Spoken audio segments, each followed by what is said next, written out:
caliber could write them.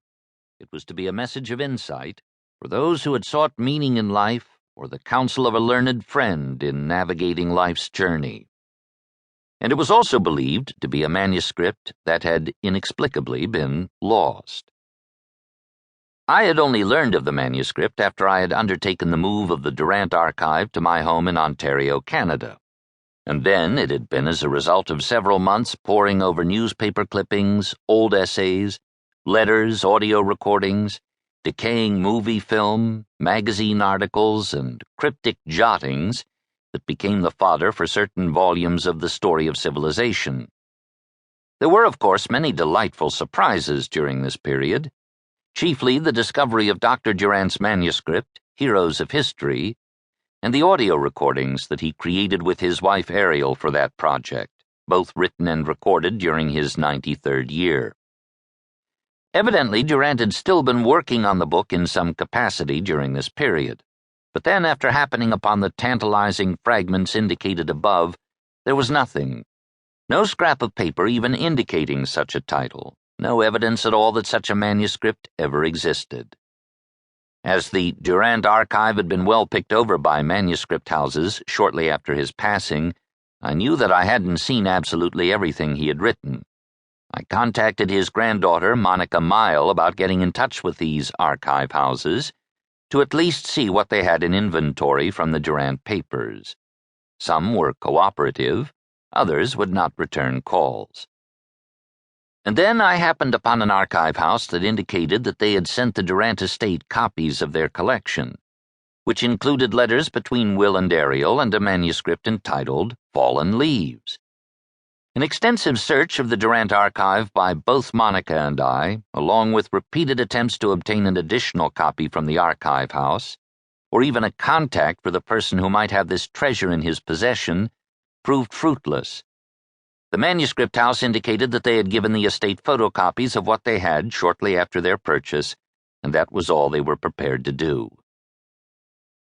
And then Monica sold her house. During the course of packing, she came upon a box marked Durant Copies, and lo and behold, inside were not only some 2,100 papers of correspondence between Will and Ariel Durant, itself fascinating and most certainly print-worthy, indeed, certain of the letters the Durants had themselves published in their 1977 offering, A Dual Autobiography, but also various drafts of the manuscript for Fallen Leaves. What was lost had now been found and could now be made known. The result is the book you are now listening to, the final unpublished work of Will Durant.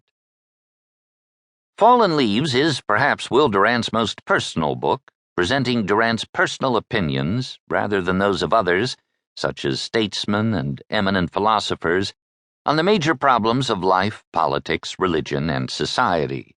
It is, in at least one respect, an ideal tome, as who among us has at one time or another not wished to seek the counsel of one wiser than ourselves? And who better to ask advice from on our most pressing concerns and social issues than a man who not only has lived long enough to have passed through all of the various hazardous straits of life, but who also was renowned for his broad erudition and knowledge of virtually all cultures and civilizations, and who had traveled the world several times over to better understand the ways of human behavior.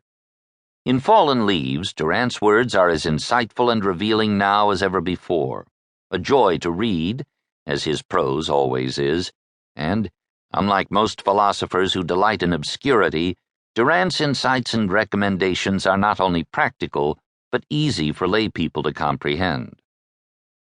Gauging from the chapters, which were uncharacteristically all dated in Dr. Durant's hand, he began writing Fallen Leaves on March 20th, 1967, roughly 1 year prior to the release of his book, The Lessons of History, and coinciding with the release of Interpretations of Life. And as he referenced the work in newspaper interviews well into the late 1970s, it appears that Durant had continued to work on the book for over a decade. The concept had been for Durant to present his views on various social, religious, and political issues. This he did by revisiting and revising certain of his earlier and lesser-known writings on certain subjects, and crafting entirely new material for others.